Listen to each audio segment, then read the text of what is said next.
সেটি হচ্ছে আপনি মুসলমান, আমিও মুসলমান, আমরা হজ, যাকাত, রোজা, নামাজ, কবর, দোজক, বেহেশত সব কিছুকে আমরা বিশ্বাস করি।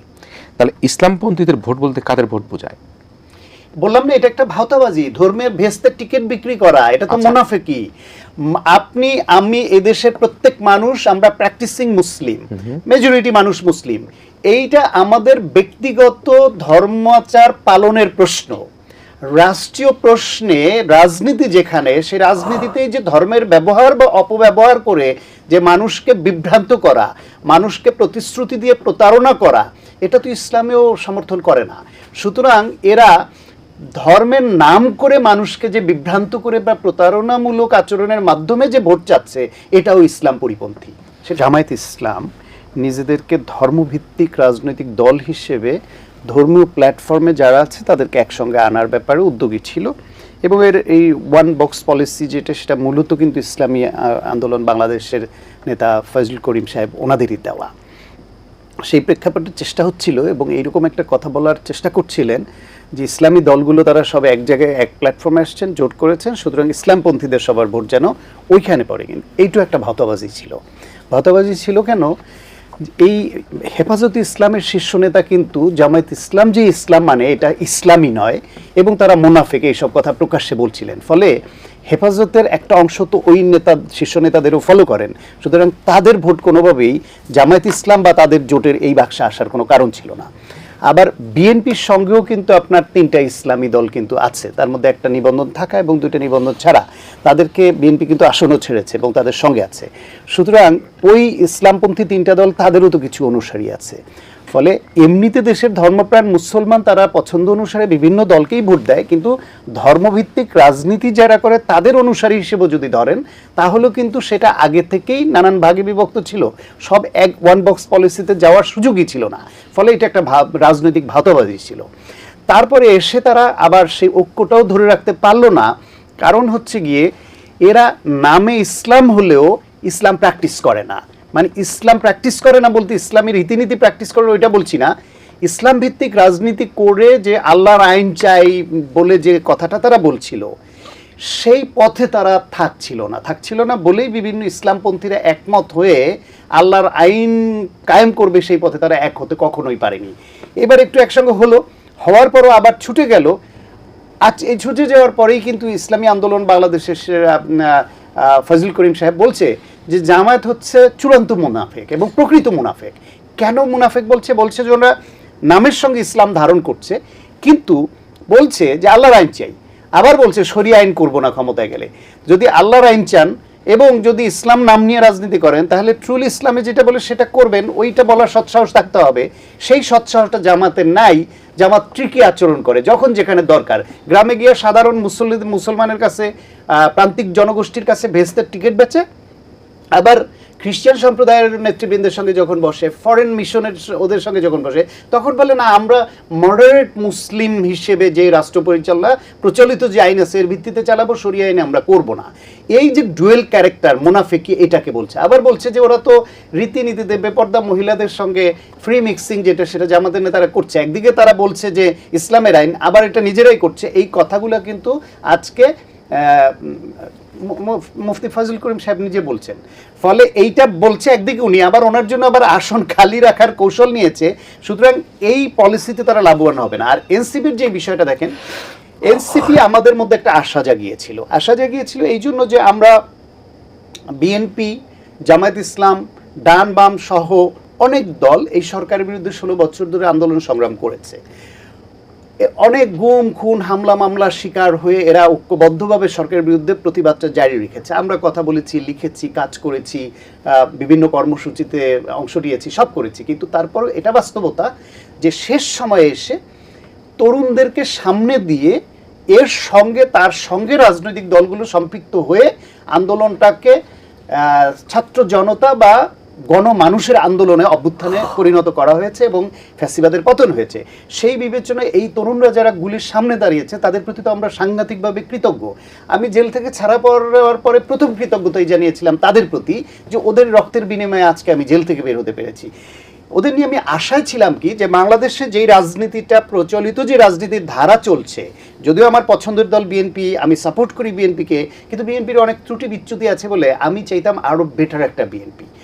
অন্যান্য রাজনৈতিক দলগুলো আরও ভালো হোক, আরও গণতান্ত্রিক হোক, আরও বাংলাদেশপন্থী হোক, এটা ছিল আমার চাওয়া। আমার মনে হয়েছিল যে এনসিপি যদি একটা নতুন বয়ান নিয়ে যে রাজনীতি, নতুন বাংলাদেশের, গণতান্ত্রিক বাংলাদেশের যে রাজনীতির কথা বলে এগোচ্ছিল, তারা এই রাজনীতিটা করতে গেলে মানুষ তাদেরকে ভালোভাবে নিবে এবং অন্য বড় দলগুলো, ছোট দলগুলো সবাই চাপে পড়বে যে আমাদের এখন গণতান্ত্রিক রাজনীতি আরও বেশি করে করতে হবে, জনকল্যাণমুখী রাজনীতি আরও বেশি করে করতে হবে, চাঁদাবাজি, দখল সহ বিভিন্ন যে দুর্নামগুলো আসছে এগুলো আসতে দেওয়া যাবে না। ফলে এনসিপির কারণে অন্য দলের রাজনীতি তো গুণগত পরিবর্তন আনতে বাধ্য হবে এবং আমরা একটা ভালো রাজনীতির দিকে এগিয়ে যাব। এই প্রত্যাশা নিয়ে কিন্তু আমি এই তরুণদের প্রতি আমার এক ধরনের ভালোবাসা ছিল। কিন্তু তারা এক সময় দেখলাম তারা চাঁদাবাজিতে জড়িয়ে পড়ার অভিযোগ আসছে, দখলের অভিযোগ আসছে, প্রশাসনে হস্তক্ষেপের অভিযোগ আসছে, নারী কেলেঙ্কারিতে অভিযোগ আসছে, নানা রকমের অভিযোগ আসতে শুরু করলো। তারপরে ভাবলাম হ্যাঁ, বাংলাদেশে এই সোসাইটিতেই তো বড় হয়েছে, কারো কারো বিরুদ্ধে আসছে, তারপর অনেকে ভালো আছে। পরে আসল রূপ তাদের উন্মোচিত হলো যখন দেখলাম যে এদের মধ্যে আসলে সাবেক ছাত্র শিবির করা অথবা গুপ্ত শিবির, এদের আধিক্যটা বেশি। তারা যারা একটু বাম চিন্তাধারার অথবা সংস্কারপন্থী নানান রকম লেখাপড়া করে প্রগতিশীল চিন্তার যারা, তারা কোণঠাসা হয়ে পড়ল এবং ওই শিবিরপন্থী বা ধর্মীয় রাজনীতির পন্থী যারা, তারা জামায়াতের সঙ্গে জোটে চলে গিয়ে দলটাকে একেবারে অকাল মৃত্যু ঘটালো এবং সে কারণে যারা অসাম্প্রদায়িক প্রগতিশীল রাজনীতি চিন্তাধারা ধারণ করে তারা এখান থেকে বেরিয়ে আসলো এবং নারীরা নিজেদেরকে নিরাপদ মনে করলো না যে এই জামায়াতে যেখানে নারীদের ক্যান্ডিডেট পর্যন্ত করছে না এবং তারা নারীদেরকে কতটুকু কোন অবস্থান দিবে, তাদের কর্মঘণ্টা কমিয়ে দেওয়ার কথা বলছে, সুতরাং নারীর রাজনীতি ওই জোটে কতটা নিরাপদ হবে, কতটা সম্মানজনক হবে, তারা শঙ্কিত হয়ে পড়লো এবং পুরনো ধারার রাজনীতির মধ্যে এই এনসিপি একাকার হয়ে নিজেদের ধ্বংস ডেকে আনলো। তখন অনেকে পদত্যাগ করলো এবং নারী আসলো। ফলে সবকিছু মিলিয়ে আপনি এখন বিএনপি ছাড়া তো কারো সামনে কোনো ভবিষ্যৎ নাই। এইবার আমি এই কথাটা সবসময় বলি, বিএনপির চেয়ারম্যান তারেক রহমান, তার প্রতি মানুষের প্রত্যাশা অনেক এবং তাকে কেন্দ্র করে এই দলটার প্রতি প্রত্যাশা অনেক। যদি তারেক রহমান এবং বিএনপি ফেল করে, বাংলাদেশ ফেল করবে। সুতরাং বাংলাদেশকে টিকাতে হলে, বাংলাদেশকে ফেল করার হাত থেকে বাঁচাতে হলে মানুষের হাতে বিএনপির বাইরে এই মুহূর্তে অন্তত অপশন নাই। ভবিষ্যতে কেউ যদি বিএনপির থেকেও ভালো রাজনীতি উপহার দিতে পারে, ওয়েলকাম। প্রথম আপনি এই ব্যালটের কথা বললেন না, এটা কি? এটা আজকে দেখলাম ওই যে তারেক প্রজাপতি মার্কা, সে ওই সমস্ত অ্যালফাবেট গুলো লিখে অ থেকে এ পর্যন্ত নিয়ে গেছে আর কি, শিখানো যায় বর্ণমালা শিখাইতে। তো সেই দেখাচ্ছে যে আপনারা যে বললেন অ্যালফাবেটিক্যালি তো এটা কোনোটাই মিলতেছে না। দাড়ি পাল্লা উপরে থাকবে, এটাও মিলে না, ধানের শীত নিচে চলে যাবে বা মাঝামাঝি চলে, এটাও তো মিলতেছে না। আপনারা এইসব কি আমাদেরকে কি বাঙালকে হাইকোর্ট দেখাচ্ছে? তো আমিও সেটাই বলবো, এটা খুব বাড়াবাড়ি করে ফেলেছে। হ্যাঁ, এখানে যারা এগুলোর সাথে সম্পৃক্ত আছে, তাহলে নির্বাচন কমিশন তো মনে হচ্ছে যেন গা এড়িয়ে দিয়েছে আর কি। এটা তো ঠিক না। আপনারা এত বিরাট একটা দায়িত্ব নিয়েছেন, সাংবিধানিক দায়িত্ব, শপথ নিয়েছেন, প্রতিটা জায়গায় তো আপনারা খুবই সচেতনভাবে দেখবেন প্রত্যেকটা জিনিস। যাদেরকে দায়িত্ব দিচ্ছেন তাদেরকে আপনি ওয়াচে রাখবেন না তারা ঠিকমতো কাজটা করতেছে কিনা, সেগুলো একটা। তারপরে তো বিএনপির পক্ষ থেকে যাই হোক শেষ পর্যন্ত তারা গেছে, এর আগেও গেছে, আজকেও গেছে, তারা যেটা বলতে চাইছে যে এখানে নাম সম্পৃক্ত করা হোক। এই ভোটগুলো ওরা যেই অঞ্চলের যেখানকার ভোটার, সেখানকার কারা প্রার্থী, সেই প্রার্থী অনুযায়ী তোমরা ব্যালটগুলো দাও। এইভাবে একেবারে প্রায় 150-র উপরও হয়ে গেছে। এখন সব মার্কা তো এখন দেওয়ার দরকার নাই, অনেকগুলো মার্কায় তো কোনো প্রার্থী নাই। এগুলো আপনাদের তো রিজার্ভ কিছু আছে বা যাদেরকে আপনারা ইয়েতে দেবেন, প্রতীক বরাদ্দ হবে না? হ্যাঁ, প্রতীক বরাদ্দ বোধ 21 তারিখে হয়ে যাবে, 20 তারিখে উঠতে হলো 21 তারিখে আর 22 তারিখে প্রচারণা। সুতরাং এই প্রতীক অনুযায়ী যে সমস্ত এলাকায় প্রার্থীরা ওই প্রতীকগুলো দিয়ে আপনি পোস্টাল ব্যালট দেন। আমিও চাই যে সব প্রতীক দিয়ে পোস্টাল ব্যালট দেওয়ার দরকার নেই, আননেসেসারি। যাদের কোনো প্রার্থী নেই আপনি ওই প্রতীক ওখানে দেবেন কেন? এটা একটা। আরেকটা, আপনি বলছেন যে সরকারের পক্ষ থেকে আমরা চেয়েছিলাম যে আপনারা ভোট কেন্দ্রে যাতে জনগণ অংশগ্রহণ করতে তাদের নিরাপত্তা বিধান করেন, তাদেরকে আশ্বস্ত করেন যে আপনাদেরকে আসতে হবে, দলে দলে ভোট দিতে হবে, এই ভোটে অংশগ্রহণ করেন, স্বতঃস্ফূর্ত উৎসবমুখর। তো আপনি এখন হা না ভোট দিয়ে আপনি এখন হার পক্ষে নেমে গেলেন, তারপরে তো আপনি 22 তারিখের আগে নামেন কিভাবে? তো সবার জন্য আপনি একটা করলেন আর সরকার আর সরকার তো কোনো নির্বাচন পরিচালনা করতে, আপনাকে তো নির্বাচন কমিশনের আচরণবিধি মানতে হবে যেই হোক। আপনি সেগুলো না মেনে এখন নামে গেলেন। আর ওই যে রিয়াজ সাহেব অধ্যাপক, উনি তো বললেন যে না এটা আইনগত কোনো অসুবিধা, উনি নিজে নিজে আইনের ব্যক্তি। আর ভাই যখন আপনি শিডিউল হয়ে যায় তখন তো টোটাল জিনিসটা চলে যাবে নির্বাচন কমিশনের কাছে। আপনি যত বড়ই হোক, সে প্রধান উপদেষ্টাই হোক বা আপনি হন, তো আপনারা যদি এখন মাঠে নেমে সচিবদের নিয়ে, ডিসিদের নিয়ে, মৌলানা সাহেবদের নিয়ে, স্কুল, আবার আজকে দেখলাম কি স্কুল কলেজেও নাকি এগুলো প্রচারণা শুরু হয়ে যায়, টিচারদেরকেও আপনি ইনভলভ করে দিচ্ছেন। আরে ভাই এগুলো তো অতীতে যারা করেছে ওরা তো খুবই খারাপ কাজগুলো করে গেছে আর কি। তো আপনারাও এইভাবে যদি কাজগুলো শুরু করেন, তো আমাদের যে আশা ছিল জাতির যে একটা গ্রহণযোগ্য নির্বাচন এবং অংশগ্রহণমূলক বলতে আমরা যেটা বলেছি, বিদেশেরও বলছে অধিক সংখ্যক ভোটাররা যাতে ভোট কেন্দ্রে যায়, তো সেই না আপনারা করবেন, সেটা না করে এখন আপনারা একটা পক্ষ নিয়ে কাজ করতেছেন। আপনি তো এখানে রেফারে, আপনি হ্যাঁ না ভোটের জন্য দিয়েছেন। এখন আপনি যদি একটা পক্ষ নেন তাহলে তো আপনি রেফারি হয়েই তো আইন ভঙ্গ করলেন, বিধি ভঙ্গ করলেন না। রেফারি যদি এক পক্ষ হয়ে গোল দেওয়া শুরু করে, তো আপনারা সেই কাজটা শুরু করে দিয়েছেন। আমার মনে হয় এটা অতিরিক্ত হয়ে যাচ্ছে। আজকে এক সপ্তাহ ধরে এগুলো আলোচনা করছি আমরা, আপনারাও আলোচনা করতেন, কিন্তু আপনাদের মধ্যে তো আমি কোনো ধরনের দেখতে পাচ্ছি না যে আপনারা এখান থেকে সরে আসবেন। এবং উপদেষ্টারও একেবারে উঠে পড়ে লেগে, প্রত্যেকদিন দেখবেন উপদেষ্টাদের এখন দায়িত্বই হয়েছে হ্যাঁ ভোটকে জয়যুক্ত করার জন্য, হ্যাঁ উঠে পড়ে লেগে গেছে। আমার তো মনে হয় আপনাকে দিলে ভালো হইতো, আপনি তো হ্যাঁ এবং না ভোটে বহু বছর ধরে আমাদেরকে শিখিয়েছেন হ্যাঁ জয়যুক্ত হয়েছে না, আপনি কখনো না জয়যুক্ত হয়েছে বলেন নাই, বলছেন তাইলে রেফারির কাজটা দুইটাই গত আমলে বেশি না যুক্ত হচ্ছে। হ্যাঁ, তো সুতরাং আপনি তো রেফারি হিসাবে ডিবেটের মধ্যে তো আমাদেরকে সম্পৃক্ত করেছেন জাতিকে। তা আমার তো তাদের বোঝা উচিত যে যারা এইসব ব্যাপারে অভিজ্ঞ তাদের সাথে পরামর্শ করা। আর নির্বাচন কমিশন এখানে কেন সে তো থামসা দেখতেছে, সে দর্শকের ভূমিকা পালন করতেছে। আপনারা ভাই শুরুতেই যদি এই ধরনের বড় বড় ভুল করতে থাকেন তাহলে 12 তারিখ পর্যন্ত আপনি টেনে নিয়ে যাবেন কেন? কতগুলো অপশক্তি এখানে কাজ করতেছে, বিদেশে বসে কাজ করতেছে। আজকে না দিল্লিতে বসে হাসান মাহমুদ গিয়ে সেখানে কি সব বক্তব্য দিচ্ছে এই নির্বাচনের বিরুদ্ধে। হ্যাঁ, তো যেখানে চারিদিক থেকে আমরা ষড়যন্ত্রের মধ্যে আছি, দেশে অপশক্তি আছে, তারা চাচ্ছে না নির্বাচনটা হোক যথাসময়ে এবং যত পারা যায় এটাকে দূরে ঠেলে দেওয়া। সেই জায়গায় আপনাদের কর্মকাণ্ডের ফলে যদি আমাদেরকে বিতর্কের মধ্যে এবং 12 তারিখ যদি সুষ্ঠু নির্বাচন না হয় এবং আপনি যদি একটা কি বলে নিরপেক্ষতার উচ্চ শিখরে যদি আপনি না থাকতে পারেন, আপনি তো সবারই বিপদে ফেলবেন। আশা করি এগুলো থেকে আপনারা বিরত থাকেন এবং নির্বাচন কমিশন আপনাকে শক্ত হতে হবে। কোনো ব্যাপারে আপনি কারো প্রতি পক্ষপাতিত্ব করতে পারবেন না, কারণ অতীতে যারা করেছে তারা আজকে ইতিহাসের আস্থা করে চলে গেছে, ইনক্লুডিং শেখ হাসিনা। সুতরাং আমরাও চাই না আপনাদের ভাগ্যে আবার সেটাই আসুক। এখন থেকে আপনারা অন্তত আগামীকাল থেকে আপনারা সজাগ হয়ে যাবেন সবাই। জি, শান্তদা, কথা হচ্ছে যে পোস্টাল ব্যালট নিয়ে আমরা দেখেছি বিদেশে কয়েকটা জায়গায় পোস্টাল ব্যালট বাসা বাড়িতে পাওয়া গিয়েছে। এটা একটি বড় ধরনের একটা প্রশ্নবিদ্ধ বিষয়টা, এবং দাদা যেটা বললেন সেটি হচ্ছে যেসব প্রতীকগুলো আসলে নির্বাচনই করছে না সেগুলি দিয়ে কোথায় কোন প্রতীক হবে সিরিয়ালও কিন্তু দেখালো যে প্রজাপতি মার্কেট যিনি তিনি দেখালো ঠিক নাই। তারপর বিশ্লেষণে যে পোস্টাল ব্যালট বিভিন্ন জায়গায় পাওয়া, একই সাথে এই ছাপানো যে পোস্টাল ব্যালট সে ব্যালট নিয়ে যে প্রশ্ন ওঠা, অন্যদিকে যে হ্যাঁ না ভোট নিয়ে যে প্রচারণা, আপনার বিশ্লেষণ কি? প্রথমত এই পোস্টাল ব্যালট নিয়ে যেটা হয়েছে, এটা এখনো পর্যন্ত আমি নির্বাচন কমিশনের উদ্দেশ্য প্রণোদিত কোনো একটা দলের পক্ষ নিয়ে করেছে ওইভাবে বলতে চাই না। আমি মনে করি পোস্টাল ব্যালটে এই প্রথম বিদেশে ভোট হচ্ছে, ওনরা এতে অভ্যস্ত নয় এবং সময় কম, তাড়াহুড়া করে নানান কারণে ওনরা কিছু ত্রুটি বিচ্যুতি হয়ে গেছে, এইভাবে দেখতে চাই। ত্রুটি বিচ্যুতিটা কি হয়েছে? যথাযথভাবে পোস্টাল ব্যালটের মার্কাগুলো সেটিং করা হয়নি। দ্বিতীয় হলো সেটাকে যে পাঠাতে হবে, অন্তত 2টা দেশে জামায়াতের নেতাদের হাতে পড়েছে, তারা এটাকে খুলে বিলি করেছে প্রকাশ্যে এবং তার ভিডিও করেছে, সে ভিডিও ভাইরাল হয়ে গেছে। এইটা তাদেরকে প্রশ্নবিদ্ধ করেছে যে তারা কোনো একটা দলের পক্ষ হয়ে কাজ করছে কিনা, এইটা তাদের জন্য ভালো হয় নাই।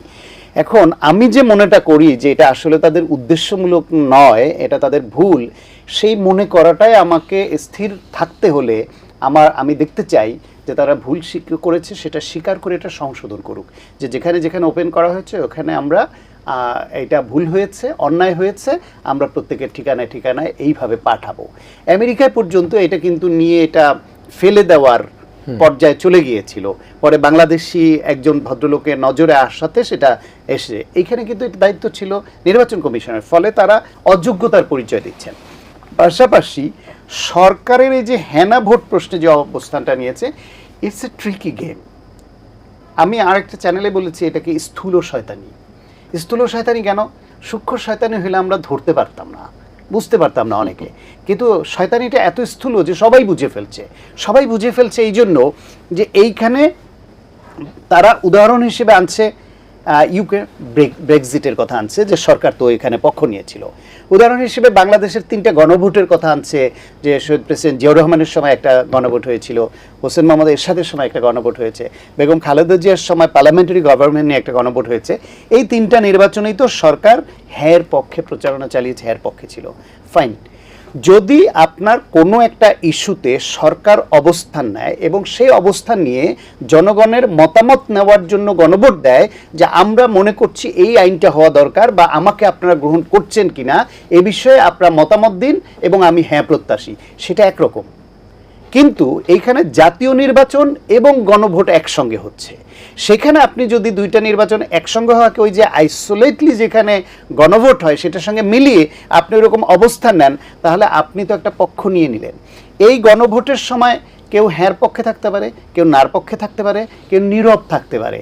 তা আপনি যখন প্রকাশ্যে হ্যাঁর পক্ষে অবস্থান নিলেন, তখন যারা নীরব থাকতে চায় বা নার পক্ষে থাকতে চায় তারা আপনার প্রতিপক্ষ হয়ে গেল। জনগণ মনে করবে যে সরকারের সঙ্গে এদের বিরোধ আছে, সরকার এই পক্ষে, অন্য ওই পক্ষে, তাহলে সরকার দ্বারা প্রভাবিত হচ্ছে।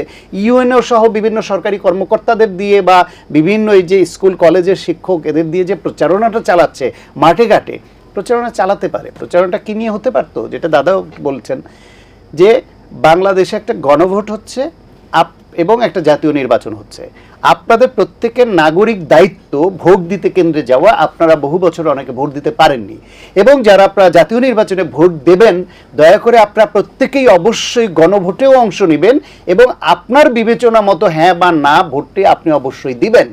কারণ আপনার এই চিন্তার প্রতিফলন ঘটবে ভবিষ্যৎ বাংলাদেশ নির্মাণের জন্য, আইন প্রণয়নের জন্য বিভিন্ন ক্ষেত্রে। সুতরাং আপনারা যথেষ্ট বিবেচনা প্রসূত আপনার দেশের রাজনীতি, ভবিষ্যৎ বাংলাদেশ যেরকম চিন্তা করেন সেই অনুসারে আপনারা ভোট দিবেন। এই প্রচারণাটা হতে পারতো বড়জোর সরকারের পক্ষ থেকে, যে মানুষ যাতে ভোট কেন্দ্রে আসে এবং হ্যাঁ না ভোটেও অংশগ্রহণ করে। কিন্তু আপনি না বা হ্যাঁর পক্ষে বলছেন কেন? আমি একটু খোলামেলা আপনাকে বলি, যে অনেকে এটা রাগ ডাক করে হয়তো বলবে। বিএনপি তারা এই সংস্কার কমিশনে গিয়ে, ঐক্যমত্য কমিশনে তাদের বিভিন্ন প্রস্তাবনায় এই যেই জুলাই সনদ আসছে এর শতকরা 80% সঙ্গে বিএনপি একমত পোষণ করেছে, এবং গুরুত্বপূর্ণ প্রায় সবগুলোর সঙ্গে। 20% ধরেন তাদের নোট অফ ডিসেন্ট ছিল, বা আরও কম শতাংশে। সরকার কি করেছে, ওই 80% হ্যাঁর সঙ্গে 20% যে তাদের নোট অফ ডিসেন্ট ছিল বা না ছিল, আপত্তি ছিল, সেইটাকে জুড়ে দিয়ে একসঙ্গে গণভোটে দিয়ে দিয়েছে।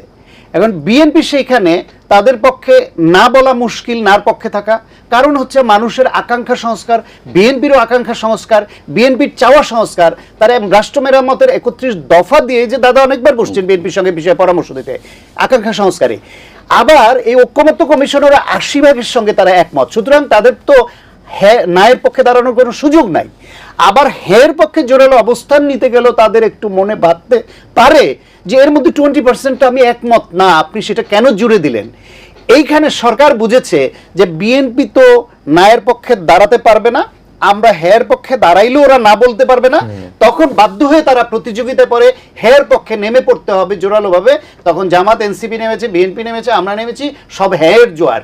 এইভাবে বিএনপির ওই যে 20% না ছিল, সেটা ওকে ট্রিকি আচরণের মাধ্যমে হ্যাঁতে নিয়ে আসতে হওয়ার একটা অপকৌশল সরকার গ্রহণ করেছে। এবং সেজন্যই বলছি এটা কি স্থূল শয়তানি, কারণ সূক্ষ্ম শয়তানি হলে আমরা ধরতে পারতাম না। এই স্থূল শয়তানি করে এই যে রাজনৈতিক বিভাজনকে বা তাদের প্রতি রাগ ক্ষোভকে উস্কে দিচ্ছে, হয়তো বিএনপি কিছু বলছে না বা কেউ কিছু বলছে না, কিন্তু তাদের আচরণটা তো গ্রহণযোগ্য হচ্ছে না। এই যে পোস্টাল ব্যালট নিয়ে আজকে ছাত্রদল যে নির্বাচন কমিশন ঘেরাও বা অবস্থান কর্মসূচিতে গেল এবং আলোচনা করলো, এই নির্বাচন আগে এই পরিস্থিতি পর্যন্ত যেতে হলো কেন? সরকারকে জামাত বা এনসিপি তারা বলছে যে একটা দলের প্রতি হেলে পড়েছে বা বিএনপিকে ইঙ্গিত করছে, কিন্তু আচরণ তো বলছে যে তাদের পক্ষপাতিত্ব জামাতের প্রতি, কখনো কখনো এনসিপির প্রতি। কিন্তু আমরা তো বিএনপির প্রতিও যদি কোথাও পক্ষপাতিত্ব আচরণ করে তারা, সেটাও আশাও করি না, গ্রহণও করব না। নির্বাচন বহু বছরে দেশের মানুষ দিতে পারেনি কিরণ ভাই, আপনি নিজে তো এর বিশ্লেষণ দীর্ঘদিন ধরে করছেন, প্রত্যক্ষদর্শী। সেখানে একটা সুযোগ এসছে, মানুষকে ভোটটা দিতে দেন।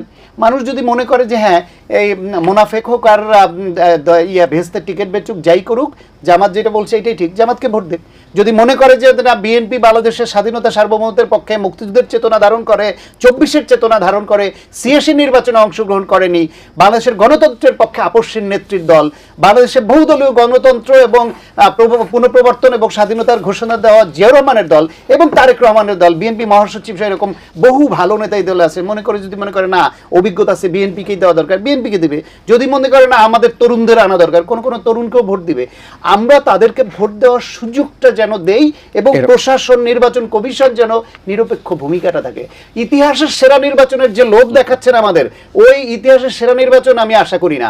আমাকে একটা গ্রহণযোগ্য নির্বাচন শুরু চাই। এই সরকার জুলাই ফাউন্ডেশন বলে একটি সংগঠন করেছিল, হ্যাঁ, এটারও উদ্দেশ্য ছিল যে সবার নামগুলো সঠিকভাবে লিপিবদ্ধ করা, তারপরে তাদেরকে কিভাবে পরিবারগুলোর পাশে দাঁড়ানো, মুক্তিযোদ্ধা মন্ত্রণালয়ের একটা দায়িত্ব দেওয়া হয়েছে, কিন্তু কোনোটাই তো কাজ করলো না। জুলাই ফাউন্ডেশন তো শেষ পর্যন্ত মুগ্ধবোধ এটা সেক্রেটারি ছিল, সেটাও মাঝপথে থেমে গেল। এখন বিষয়টা হচ্ছে আপনি তো নির্ভর করে ওইটা ওনারা করেছিল যে ওই সমস্ত ফ্যামিলিকে সম্পৃক্ত করে কাজটা যেন সঠিকভাবে হয়। তো এখানে আগামীতে যারা সরকার গঠন করবে আমার মনে হয় তাদের এই ব্যাপারে খুবই তীক্ষ্ণ দৃষ্টি রাখতে হবে। হ্যাঁ, একেবারেই যেন এখানে দুর্নীতি একেবারে শূন্যের কোটায় থাকতে হবে। হ্যাঁ, এগুলো নিয়ে কোনোভাবে নয়ছয় করা যাবে না। এবং যারা মন্ত্রণালয়ে, বিশেষ করে মুক্তিযোদ্ধা মন্ত্রণালয়ের দায়িত্বে নেবেন, সেখানে তো এটাকে নিয়ে যাওয়া হচ্ছে বা ইতিমধ্যে নেওয়া হয়েছে, সেটাকে সচল করা এবং সঠিকভাবে কোনো ধরনের দুর্নীতির আশ্রয়পত্র যেন না হয়। কারণ বিগত সরকারগুলো এই মুক্তিযোদ্ধা বানানোর নামে যে কি করেছে, একটা ভজঘট লাগিয়ে দিয়েছে আর কি। যারা দায়িত্বে ছিল সবাই তো খুব গুরুত্বপূর্ণ মানুষ, কেউ মন্ত্রী ছিল, কেউ কয়েকবারের এমপি ছিল, শাহজাহান খান ছিল, আমাদের চিটাঙের মোশাররফ ইঞ্জিনিয়ার ছিল, এরকম অনেকেই ছিল। কিন্তু তাদের হাত দিয়ে এবং আকাম মোজাম্মেল যে সমস্ত অপকর্মগুলো হয়েছে মুক্তিযোদ্ধা বানানোর নামে, কিছুটা এরা এসে চেক অ্যান্ড ব্যালেন্স করেছে, আরো করতে হবে। তা আগামীতে যারা দায়িত্বপ্রাপ্ত হবে, মানে আকাম মোজাম্মেলের অনেক আকাম আছে। হ্যাঁ একদম, হ্যাঁ, সেটা তো এই সরকার তো এটা শেষ করে দিতে পারে না, এখানেও অনেক দায়িত্ব আমাদের নিতে হবে। এবং আগামী দিনে জুলাই অভ্যুত্থানের যারা শহীদ, যারা আহত, এবং তাদের ব্যাপারে যে সমস্ত, যেমন একটা করে ফ্ল্যাট দেওয়ার কথা ছিল, হ্যাঁ, সেটাও তো সরকার মাঝপথে থেমে রেখেছে। আর্থিক অনুদান বোধে কিছু কিছু দেওয়া হয়েছে, এটাকে কন্টিনিউ করা। আমি মনে করি জনাব তারেক রহমান যে কথাটা বলেছে, তিনি সেই কথাটা সঠিকভাবে তার দলের মাধ্যমে বা তার নির্বাচিত সরকারের মাধ্যমে সেটা অবশ্যই পালন করবে। আমি আশাবাদী যে আগামীতে এইটা নিয়ে যেন কোনো বিতর্ক না হয়। আমরাও আশ্বস্ত করতে চাই এই সমস্ত পরিবারগুলোকে, তারা আমরা জাতি হিসাবে আজীবন আমরা তাদেরকে শ্রদ্ধার সাথে রাখবো এবং তাদের যেন সমাজে কোনো ভোগান্তি না হয় সেটাও আমাদেরকে দেখভাল করতে হবে। জি, শান্ত ভাই, মেলবন্দরের কথা আপনার মুক্তি একটা চমৎকার শব্দ চয়ন আসলো, এবং ৭১ এবং জুলাই ২৪কে একটা মেলবন্ধনের জায়গায় নিয়ে যেতে চান তারেক রহমান সাহেব। আমরা যারা বড় বড় রাজনীতি বিশ্লেষক, তারা কিন্তু বলবার চেষ্টা করে এই তারেক রহমান সেই তারেক রহমান নয়, অনেক ম্যাচিউর তারেক রহমান, এই তারেক রহমান শুনেন কিন্তু কাউকে প্রশ্রয় দেন না। তো সেই জায়গায় দেখেন আজকে তিনি হাদির কবর জিয়ারত করেছেন, তিনি আজকে জুলাই যোদ্ধাদের নিয়ে তার যে পরিকল্পনার কথা বলেন, এটি তো মানে বাংলাদেশের জন্য, বাংলাদেশে যারা জুলাইতে আহত হয়েছে, যারা নিহত হয়েছে, যে পরিবারগুলি ক্ষতিগ্রস্ত হয়েছে, তাদের একটা বড় আশার জায়গা তৈরি হয়েছে। সে অবস্থায় তিনি এই যে বিচক্ষণতার মাধ্যমে প্রত্যেকটা জায়গায় জায়গায় কোথায় কোথায় গ্যাপ আছে, কোথায় কোথায় কালো হোল আছে, কোথায় কোথায় অনিয়ম আছে, সেগুলো